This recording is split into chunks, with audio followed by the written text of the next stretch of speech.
as they were going to engage, basically one of the opposition, one of the girls gave a quick peck on the cheek to their opposite prop and completely threw off the setup of the prop. So then they engaged, was completely off balance and off. I'm really sorry, Eilish. What did you do with it? What did you do? That's what I did. You're a sack. I am. She was so angry. She went up to the referee. Play-by-play on SportsJOE and Her. Brought to you by AIG. In support of 20 by 20. It's a whopper weekend of sport just gone by. We are going to be chatting basketball, Gaelic football, rugby, the whole shebang. I'm Jenny Murphy. This is Play-by-Play, and let me introduce you to the guest on the panel today. Rocking a fantastic yellow hug t-shirt.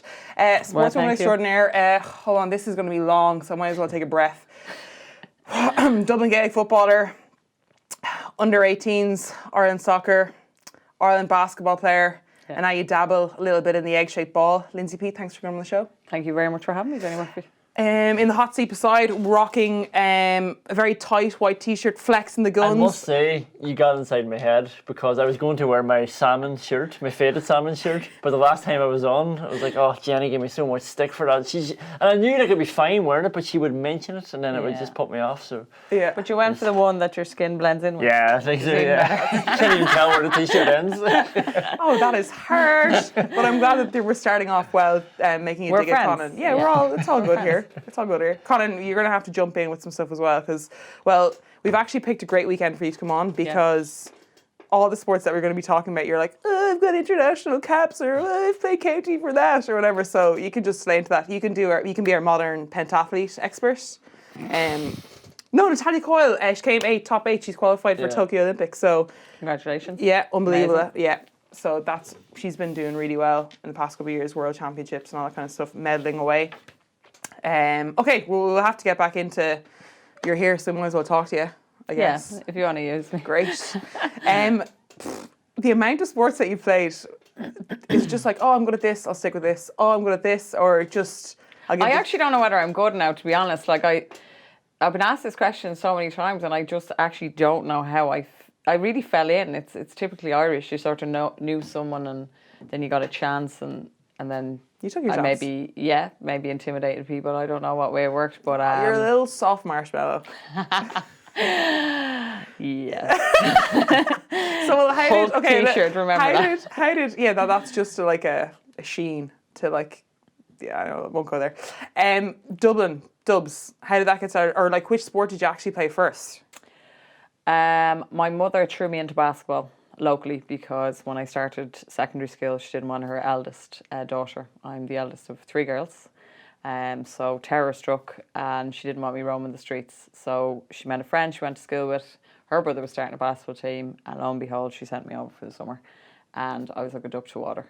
The only problem was I probably excelled very quickly because I was a bit mad and was a bit mad. Okay, I still am. Yeah. But I was very physically able, so I was very athletic. So I progressed pretty quick, to be honest. So then it didn't engage me. So I probably spent the latter stages with my first club, my parents' club, which was ABFRC, just being thrown out of training sessions. I used to lie to my mother and say, I just used to go out to my friends on the outdoor court and try until I was due to go back to from training.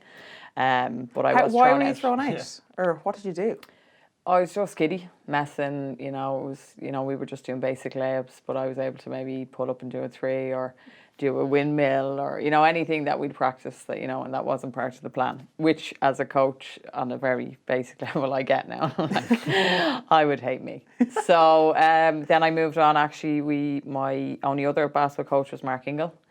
We played Mercy Kulak as they were at the time. He had a full court press. They beat us 100 points to 30 odd, which was our highest score, but their highest score. But I was able to dribble through his press, which annoyed him. So he asked would I come along to the club, had a few weeks training there and then moved and stayed there for the rest of my basketball career. And if anyone would say what was my club of basketball, it'd still be DC Mercy, which I captained, I won national cups with, I won national leagues with, player of the year, defence player of the year, the list of my accolades and the foundations of really anything that I've gone on to do. I've huge, that attributed hugely to that part of my life. So to Mark, to anyone who had that influence on me and helped me get through when I was a bit delinquent and mad and people didn't want to take a chance, he did. And that's why I'm here sitting with you two lovely people here today. And like, were you doing like a bit of the Gaelic football as well? Because I know, well, obviously with the Mackers on the show and even myself, it's Gaelic is one of the first things that you're playing. You're given a ball and you're kicking it around. Did you play club at all first, or were you late to the game like you were like secondary school basketball? Was it the same for Gaelic football? No, I probably played in Croke Park before I actually joined the club, and that was true. The coming of month school, I played soccer. And I actually marched up to my 5th class teacher and I was like, we have a team, why aren't we with the boys? Why don't the girls have a team? So thankfully we had Jim Kilty at the time, who was huge in athletics, and he was our principal. So lo and behold, we did put together a team. I got to play 2 5th and 6th class in Croke Park, but didn't have any, didn't go on to play Gaelic again until I was in 27, maybe 26, when we went up National League. I had to lose a load of weight, get fit, and I just didn't want to go back to being unfit. So I took up Gaelic with Purnell's through Niamh McFoy Senior, who was a very good friend of mine who I played basketball with. Started off in goals, didn't like that. Went out to midfield, half forward, full forward. Tried a little bit when John O'Leary was there, but my skills were absolutely ridiculously raw. Athletic fine, but hadn't got a clue what I was doing. Left the panel again, and Jerry McGill. I didn't really want to go back because I didn't feel I was good enough, but he kept at me to be fair to him, and I eventually gave in and went back. And in 2009, my first year played in an All-Ireland final, which we lost by 2 points to Cork. And that same year, I played international basketball and into county football. Great. What was I doing in 2009? My leaving cert or something.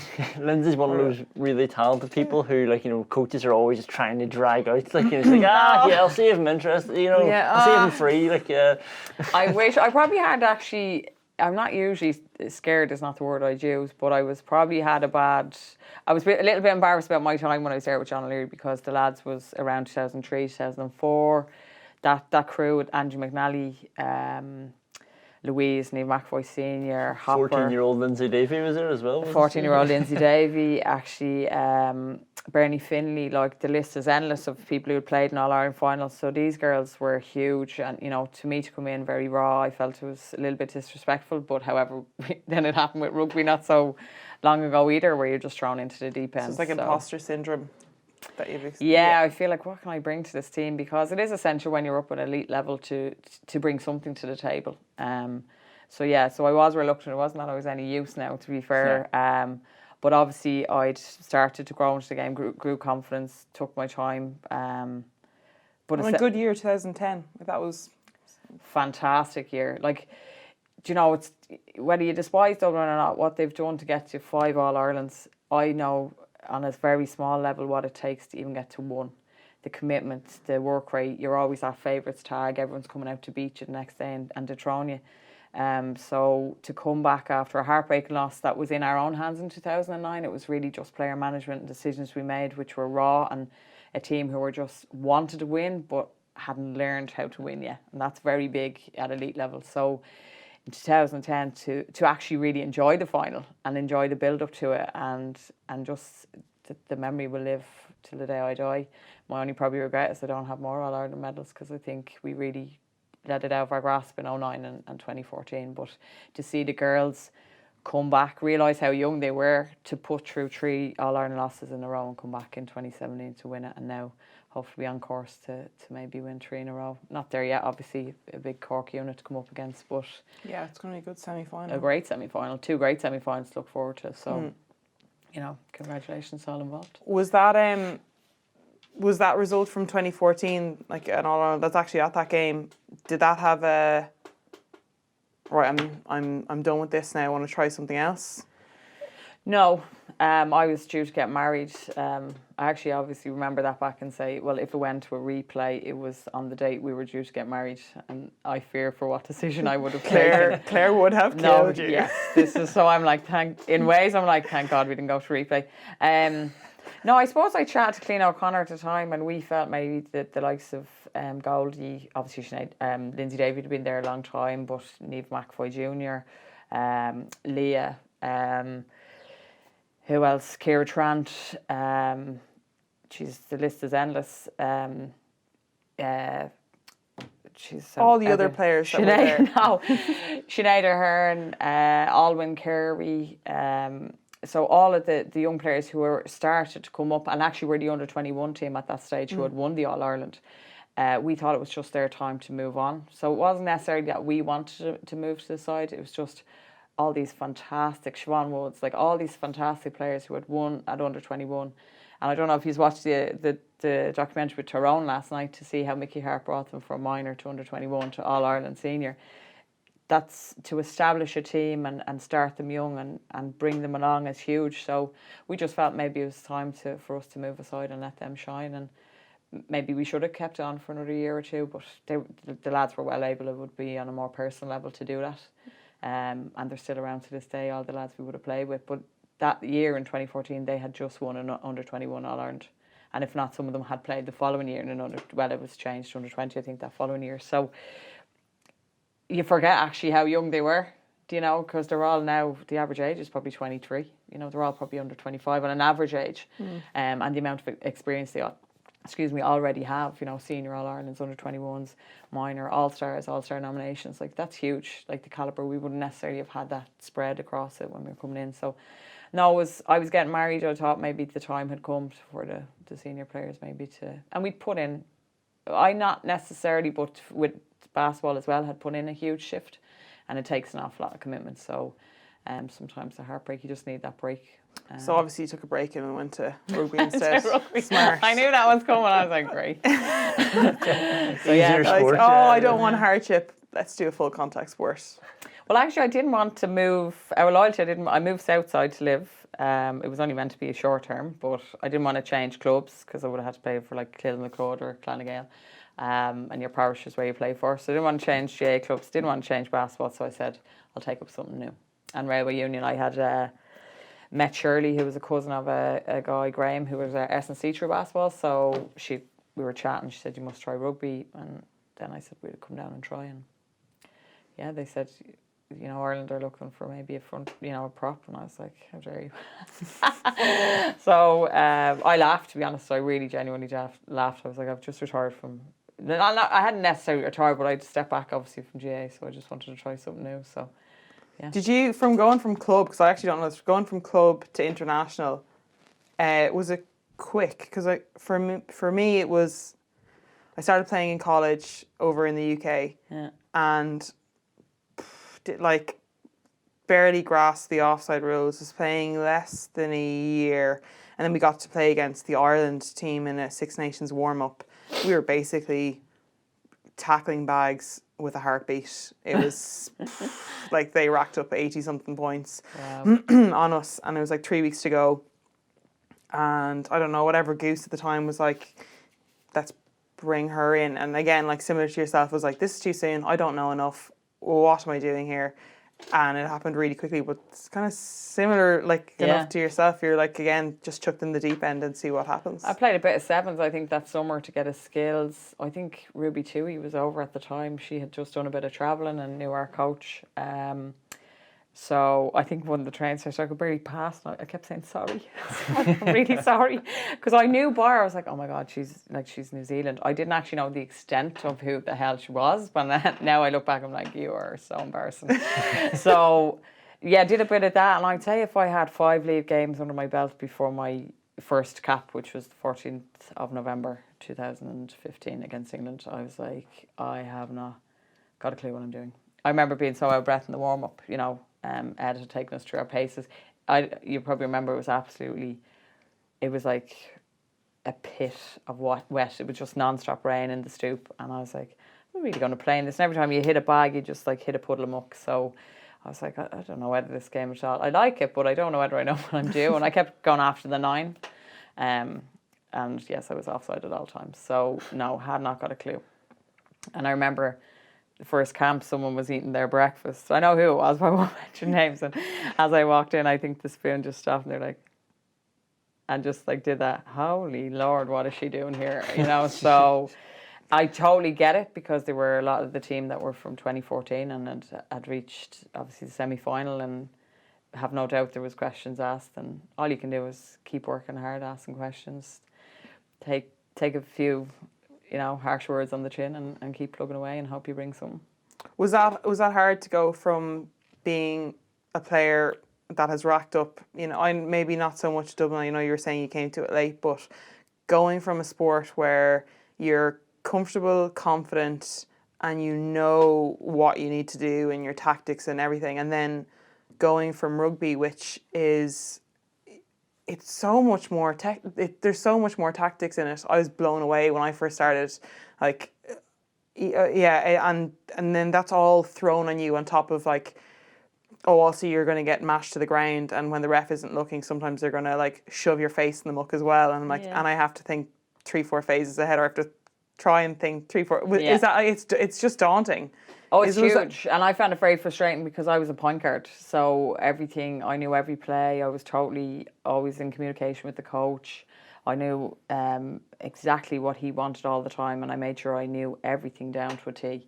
So for me, basketball was a fine art that I knew inside out, and at a stage to the latter parts of my career, I was well able to not show off, but I was well able to be a big part of games. As I said, not very skillful, but I made sure that when I had opportunities to showcase whatever skills I may have had, I did, because we trained so hard for that, and you don't get all the time winning national cups or winning leagues, and we lost our fair share. So I enjoyed them times. So to come to rugby, and now everything is backwards, and you're not that focal point. You're like this prop who does nothing. That's what I felt when I came in. It was like, no, you're just a prop. And I was like, people keep telling me that, but I don't know what just a prop does. You had to learn the scrum, the line out, how to tackle, how to clear a ruck, when you were going to be, when to latch, when to clear, when to carry, when to use footwork, when to tip on. You had so many aspects of the game that you're still trying to adjust to, because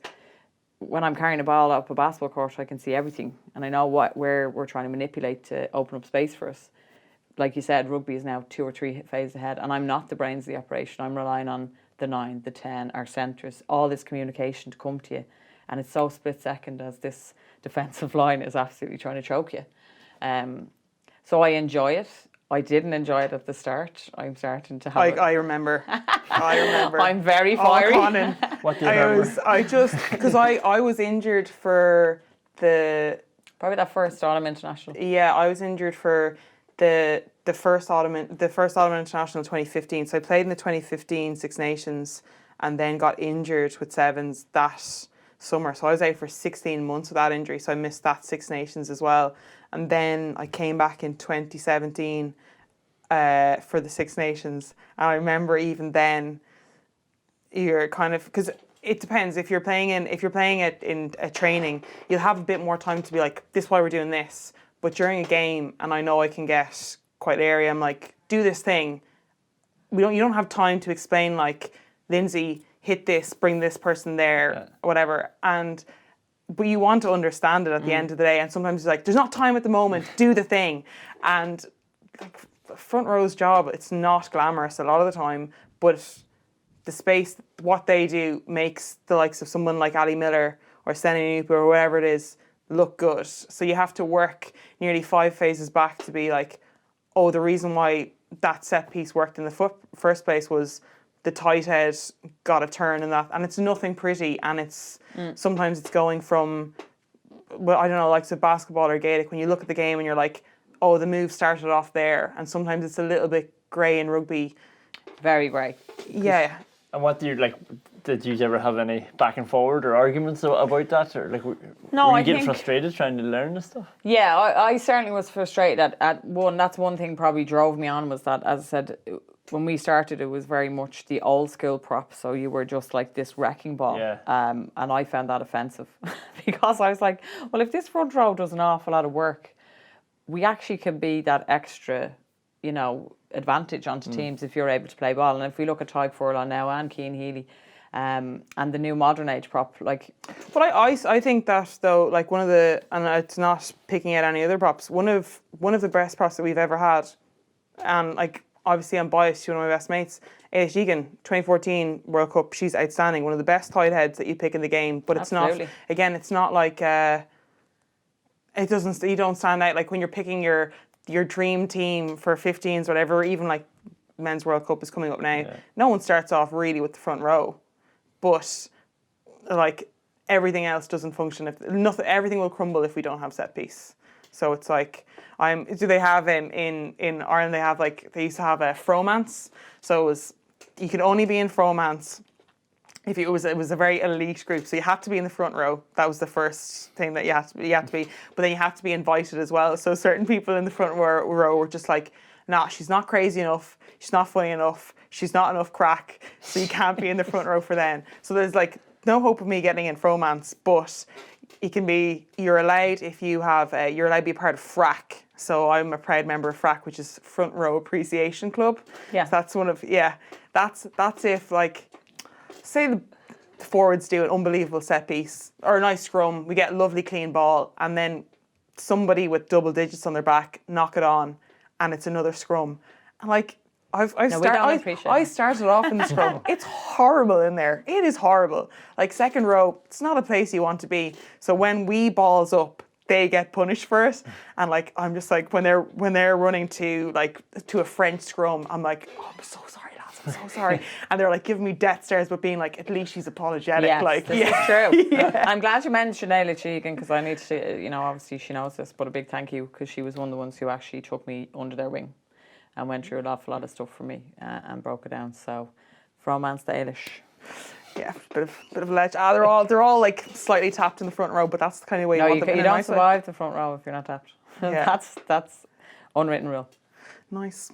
So what Interpros are starting next week, Conán? Do you want to place any bets for the women's Interpros? Any? I'm going to have to go with Leinster, aren't that was a shock. I was like, no, he's going to go for Ulster now. No. I'd have to go with Leinster because I'd be worried what would happen if I don't. Yeah. Jenny looking at me very That's fair enough. I was giving you the eyes. Yeah. It's a good choice. Yeah. Well, we chat a lot about rugby. Let's get to this weekend's action before I put you in the spot. And I'm very sorry, Conán. You're going to have to weigh in a lot more on this because me and Lindsay were waffling a bit, so apologies. I was enjoying it, don't apologise. I'm not a front row, you don't have to apologise to me. They are soft, they do love their apologies, yeah. That was a joke. If I was going to say, you'd be in the frack club.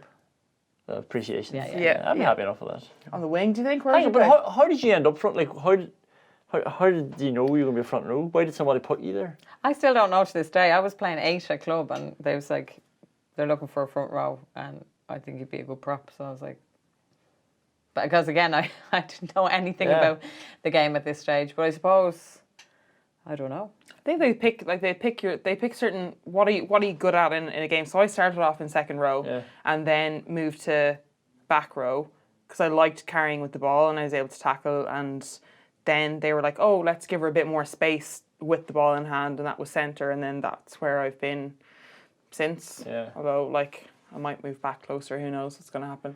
Where would I be? I'm not fast. I'm not strong. I think you'd be a fullback.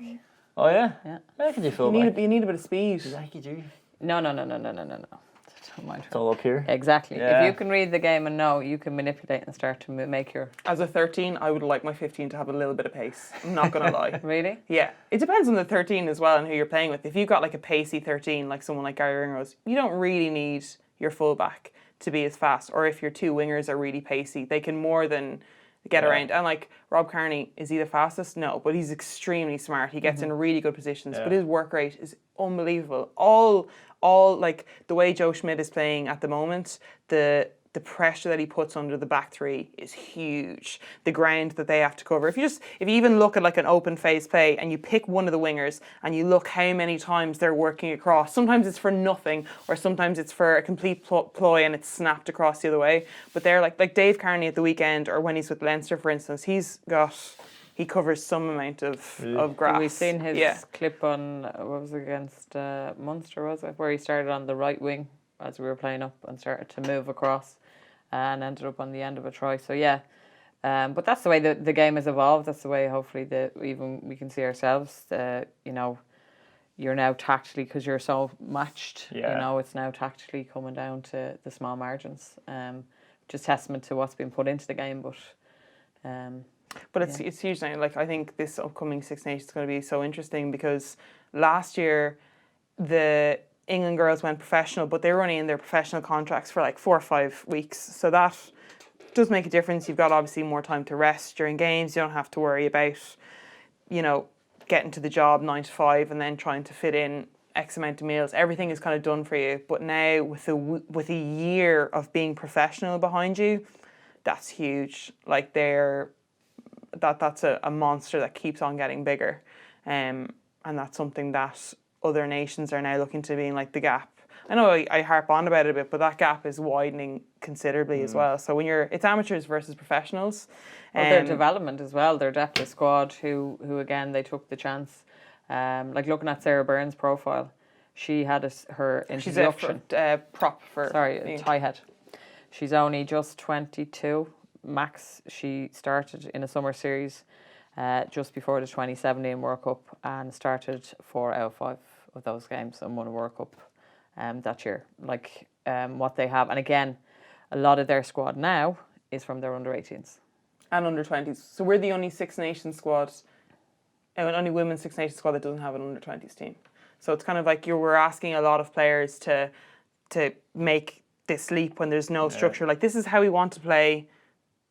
Now we're just like, this is how we play, and we're forcing them to play against, like, not forcing them, it's unbelievable to play for your country, but it is club to playing against France. 100%, and I'm sure we'll cover it with the basketball. This doesn't just happen overnight. It's about the foundations you've put in and grown up and being blooded at the different levels internationally. And as I said, this success is testament to the work that's put in and to the girls sticking by it. But again, it just doesn't happen magically. It's how you blood your players. It's how you get them experience at the international level. It's how you put them in that to be an elite athlete with. And pro is not about the money. The big thing for me especially would be recovery, having the time and have access to gym, your nutrition, everything looked after even on that sense. Whatever about, you can sort of somewhat manage financially if you really can. But the recovery to go again, that was one thing I felt last year it was really, we were flogged by the end of it now. To have to go back into work on a Monday and you're in bits. Oh yeah. There's the amount of naps that happen during Six Nations in work, like significant naps. Yeah, well, I liked when you drew your eyes on your eyelids and got away with an hour. It's brilliant. Yeah, it's really conducive to playing really well. Okay, right, we'll probably jump back into rugby, but let's talk a little bit about Gaelic football. Yes. Ladies football first. Mayo and Galway through to the All-Ireland semi-finals. Some cracking games again. That's going to be mighty. Any of you guys catch that? So Mayo defeated Armagh. I've seen a Sarah Rowe go, did I not? She's doing well. That's a big scalp because I know Armagh beat Cork in the round robin games and they've been really building again, underage coming up. But it's nice to see Mayo back because they've been hit and miss and hadn't really shone since 2017, since they played Dublin in that final. Obviously with their own drama going on there. Because it is a very, like, you're looking at the 2017 squad and this squad now, it's different, like a lot of different players. That is tough to do. Come back from that with the losses and the calibre of players that stepped away. 100%, but I think, if I'm honest, I think Mayo have the depth in their, like, they're a footballing county, they're a footballing county. So the amount of talent that they have there, I think, you shouldn't have to have your arm forced, but sometimes things happen in life for a reason that you need to blood players, and maybe, you never want to see what happened or players walk away or anything like that. So I don't agree with what happened or how things has evolved to now. But as regards the positive of having new players blooded and seeing them come back to a knockout stage, just a semi-final, and with every chance of making an All-Ireland, it's nice to see from a county that, has such depth. Yeah, and galvanised is probably the wrong word, but like the players who stayed, like they backed the manager, they backed Peter Leahy and said that, they liked working with him. So suddenly he's got a group of people who all genuinely want to be there, and they've put it on record, made a public statement, got in new players or whatever, and by all accounts, he's a great coach. Like, he really is, like, apparently tactically very good. And I remember interviewing somebody who used to play for Westmeath, where he coached before. And she said he's by far the best manager she ever had. Like, and just took her game onto a different level, having changed positions, like, as well. Yeah. So he had that little bit of insight. So obviously he knows what he's doing in that sense. As Lindsay says, it was horrible what happened. Yeah, you never want to see that. Yeah, to recover and have this new group who are now suddenly back and at the top. And there's huge buy-in there from the group. So that's kind of like when you have a coach that you want to work for as well. I think we touched on that a bit before. It's another extra 1%. Yeah. It's another, that kind of thing is huge. Any predictions? Do you want to make any calls for the semi-finals? Who are we going to see? Who are we going to see in the final? Lindsay, yours is going to be a surprise anyway. Well, obviously I'm going to back my beloved Dublin, but you know Cork is our Achilles heel. They knocked us out in the semi-final of the league this year. You know, do you think will that be? I know it's not a good thing, but sometimes those. I would have rathered when we were playing championship to have the kick up the backside earlier. Yeah. That you're going in knowing that you're not invincible. Yeah. You know, so again, maybe coming back to hopefully galvanising and that. You know, no more than the Dublin men with Mayo in the first half. You know, they got a real test. I think Dublin will know that they have been hot and cold this year, but you know, again, a lot of players used in the league, a lot of players rested. We've had injuries. Sinead Ahern's only back. Noelle obviously moving to Cork and trying to juggle all her bits. So at the end of the day, players have lives, but I think a good kick up the backside before going into it, and I think that will be a cracker of a game if it lives up to its billing. But the best of the West as well, like you know, their neighbouring counties.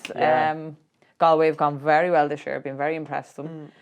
But now we have a Mayo side who are back with belief. There were players there that have, again, there's no underlying issues, which can happen any team, but it seems to be, you know, they're starting afresh. And Galway obviously beat Mayo earlier in the year as well in the Connacht. So, like, I actually agree with Lindsay in that I think it's good to learn lessons and then, you know, sort of recover from that and put them right. And yeah, Mayo have gotten players back since then. I'm going to go with Mayo, and I think Dublin will beat Cork, even though Cork obviously got the better of them. But the forward line is just, it's a joke. Like, it's frightening, the Dublin forward line. Like, you know, like Niamh McAvoy, you know, I know you don't want to praise her too much. No. But like, honestly, God, like, she is unreal. She said she had a meeting with Dublin, but she's getting a fucking spray tan. I know it. 100%. Do you think? Yeah. I thought that was natural. No. But she's lived now near the sea the minute there's a camera at the game, bronzer.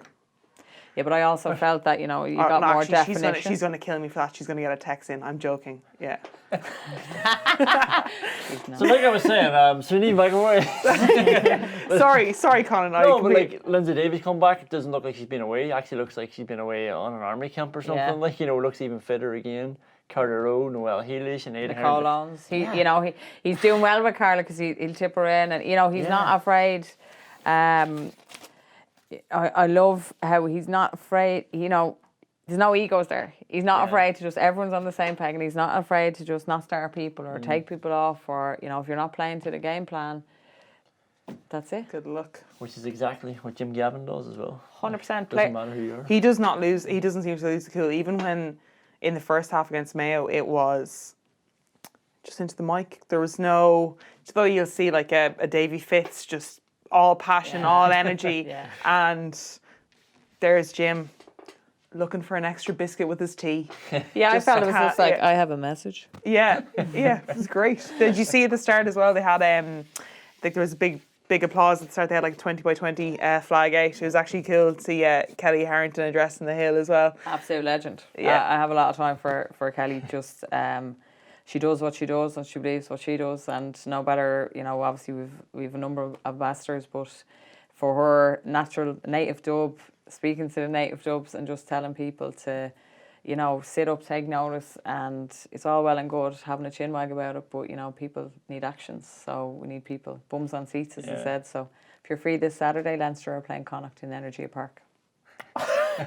Nice plug. Kick off 5 o'clock. Yeah, brilliant. I think Kelly was perfect for it because I've seen those pitch-side interviews before and people just sort of lose interest because there's so many people, there's all these things going on. But like Kelly was making sure everybody was listening, like, and even the way, like, she's like playing to the crowd as well and shouting the dubs, and then the Mayo fans are suddenly booing her. But at this stage, you have people, half the crowd cheering for her, half the crowd booing, and then she's like, "By the way, I've got an important message to tell you here." It was great. Like, She's such a great ambassador. She's not boring anyway, I'll tell you that. No, I have said we were together for the Formula Female, and it was just like us two against the rest of the pool. It was like, it was great. Who won?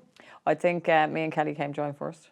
No way. Yeah. No. Absolutely. Sorry, I'm going to sit. Right.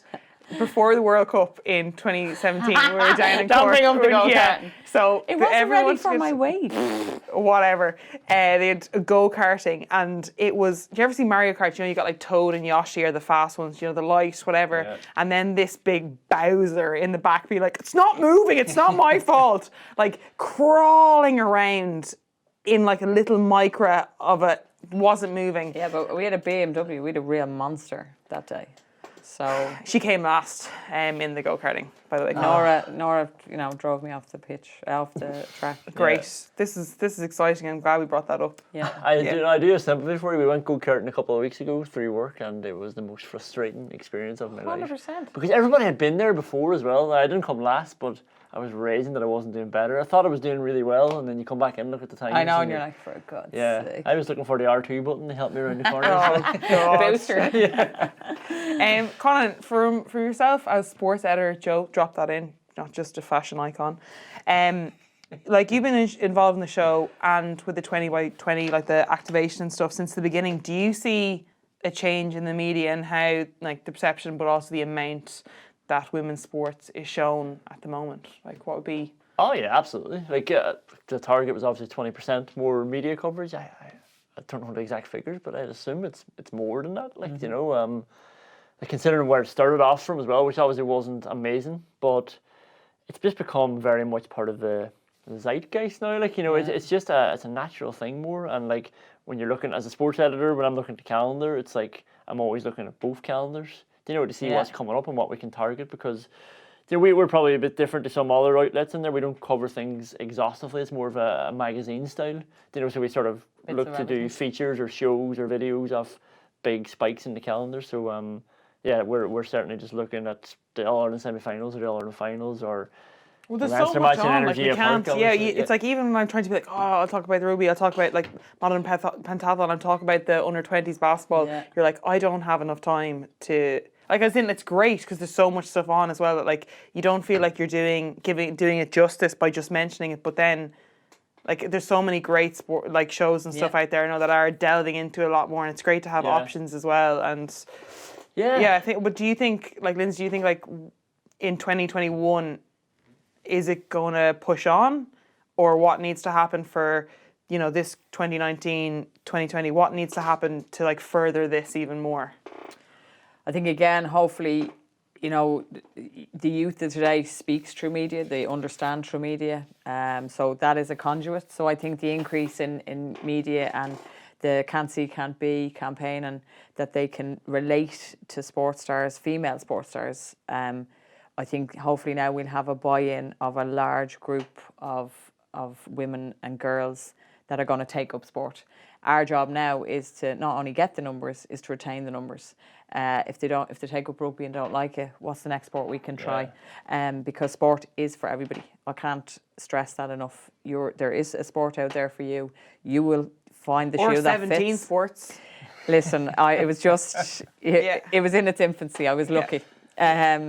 So now we need to, I think the work has been done to open up the doors to everything. Yeah. Now we have to make sure everyone has a place, that we have, like we've spoken about Peter Lee, it's actually one of the hardest things is to get good coaches to female sports, because we haven't had enough coverage, we haven't had enough money, we probably haven't had enough players. But when they go to the men's side, because everything is set up there, their life is a little bit easier. Sometimes when you're coaching, you're nearly like doing admin as well.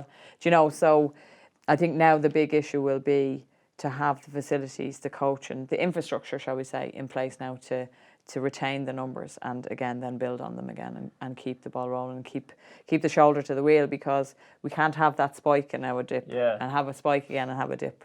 We need to have a spike.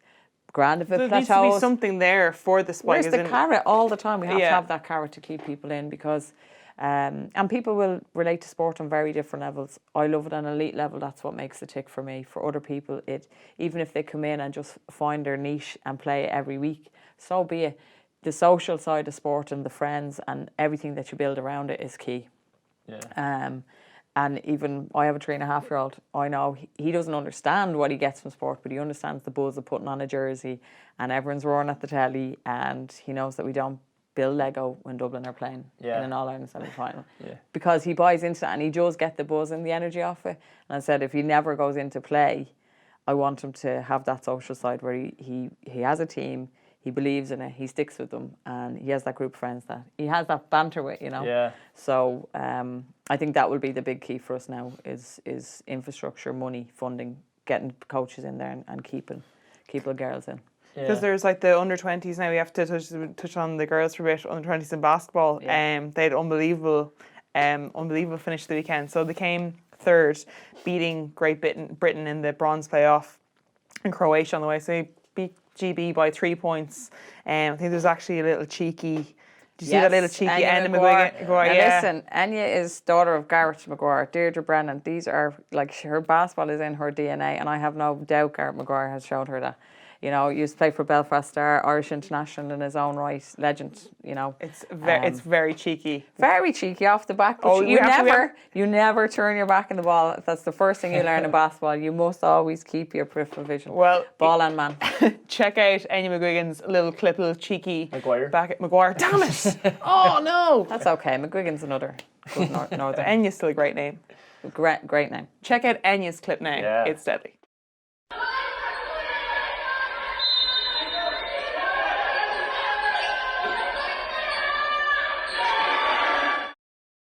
Okay, so if any of our listeners aren't able to see that little cheeky throw, it was an inbound throw to the opposition, hit the back of the opposition to keep the ball alive. Actually, you're better at explaining this. You go first. Yeah, so say we take the ball, I'm Enya, and that's the window is the Croatia player. Audio, I apologise. So Enya's on the inbound play, so she's out of bounds. Croatia player has her back to her. Enya throws the ball off her back, steps into play, takes the ball and takes a very hard baseline shot and scores. It's a thing of beauty. It is a thing of beauty, and if you don't have a phone or an internet, find a friend because it is worth watching. What is the cheekiest thing that you've ever done on the pitch? On a pitch? Yeah. Oh Christ, yeah. Keep it safe. God damn it. Probably a lot of people know that you can actually, like, you know, obviously if I was Conan's my defender, I can hand pass the ball over him, let it bounce and then catch it again. So would have brought in a few cheeky things there. Oh, actually I'll tell you one. Goalkeeper kicked it out. I used to play soccer, so just on the volley, connected, top corner, Neve Backboy Senior. We celebrated like it was a soccer goal.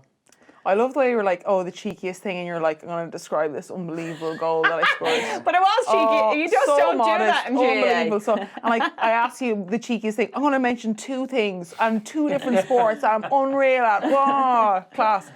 Moving along, Conán, are you gonna tell me about this amazing like volley that you did halfway on the pitch or something like that? Or? Absolutely not. No, I'll just go throw it over to you. What's the cheekiest thing you've done, Jenny?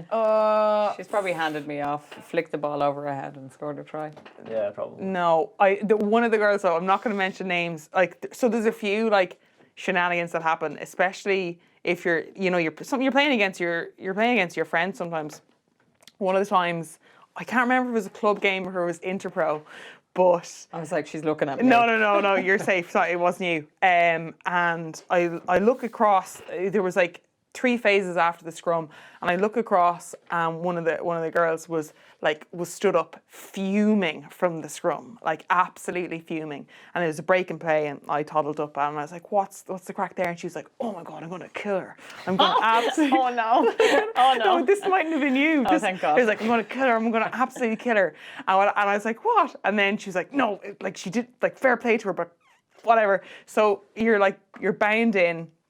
And you're kind of like, they're ready to gauge whatever front rows do. I don't know enough about the dark arts to talk about it.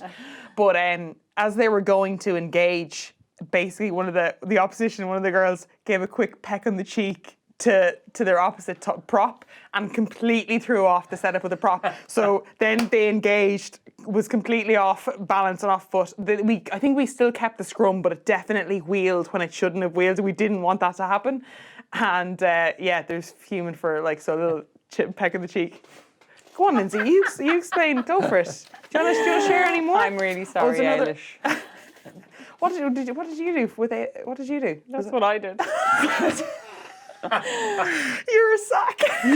I am. She was so angry. She went up to the referee. I didn't know that. So that was Lindsay. Yeah. Oh God. Well, that way, if it wasn't, it was a similar story. Oh yeah. Well, one of the girls another time took out there's some break and play, and the second rows and like the jumpers have their little lifters. One of the girls, she had like sometimes you have spare lifters or something in your pocket of your shorts. There's a little pocket for gum shields, whatever. Halfway through the game, there was so stop-starty. It was miserable weather. I turned around and there was Maz Riley, second row, scrum cap on, munching. And it was too late into the half for it to be like a caffeine gum or something that would still be in your mouth. Like during the warm-up, you take it and then you're done. You don't have anything in your mouth during the game. And I was like, is that caffeine gum? And she's like, no, it's a Mars bar. She forgot she had the Mars bar in her pocket of her shorts and was eating a Mars bar During the game? during a Six Nations game. Now, there were so many processes in play and she's just so funny. And She would get away with that. And Maz is a consummate professional as well. Like, unbelievable player to have on the pitch. Like, all these little micro chats and talks and little boosts that she does. But, like, yeah, she's just gas. A little Mars bar. I never offered Give her a it little to the boost. front row at all. Yeah. Don't need it. We do. I remember before we had a championship match in April, and I just felt really sort of weak and light or something before a game, and I asked the physio, did he have anything in his bag, and he went running through, there's a protein bar here, so took the protein bar beforehand, grand, we won the match, and driving home, and I had like a keeper with me, and he started complaining about the physio. You had my protein bar. I just drive along.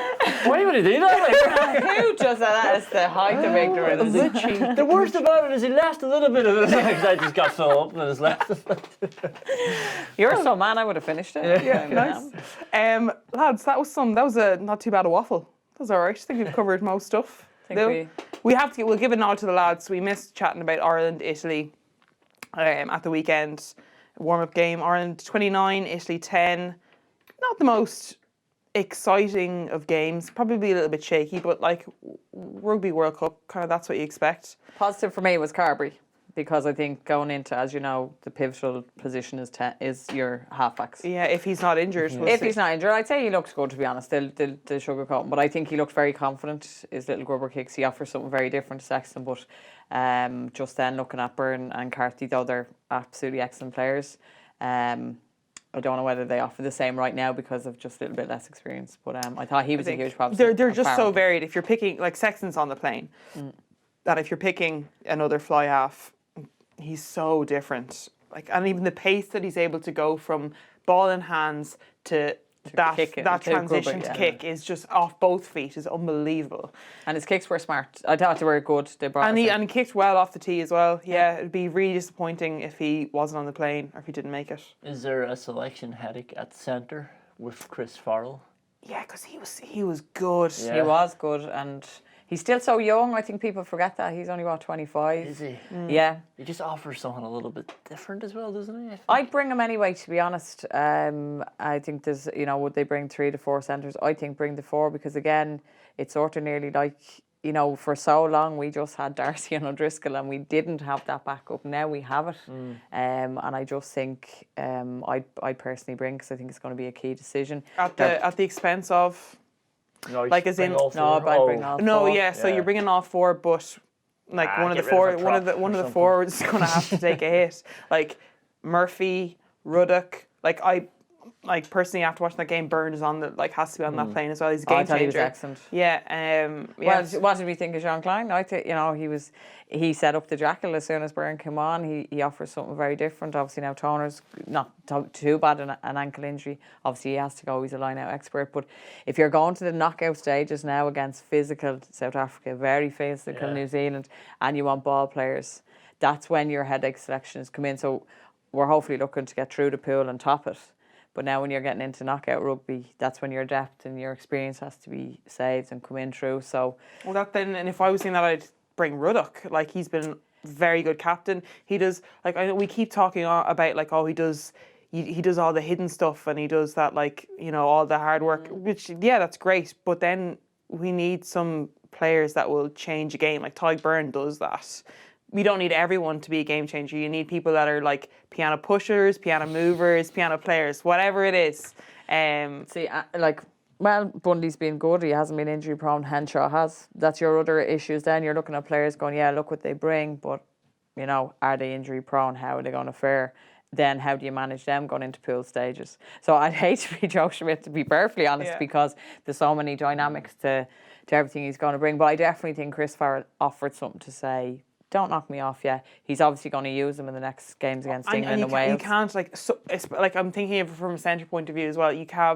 If you have, especially like a physical centre, you can't, like, you don't want to give anyone the soft shoulder, but you have to stay tight on them. You can't, like, you have to basically be like, I need to full on make a clean tackle, because if I half-ass it, he's going through. So then that tiny little nudge of I need to hit him man on tightens it up for everybody else. And you see it as well, he's got lovely hands. That little pass out the back to Carberry was lovely. So it's a big dude, but he could do some stuff as well. Anyway, that's loads of rugby chat. Yeah. Wales injury as well. Gareth Anscombe's out. That's huge.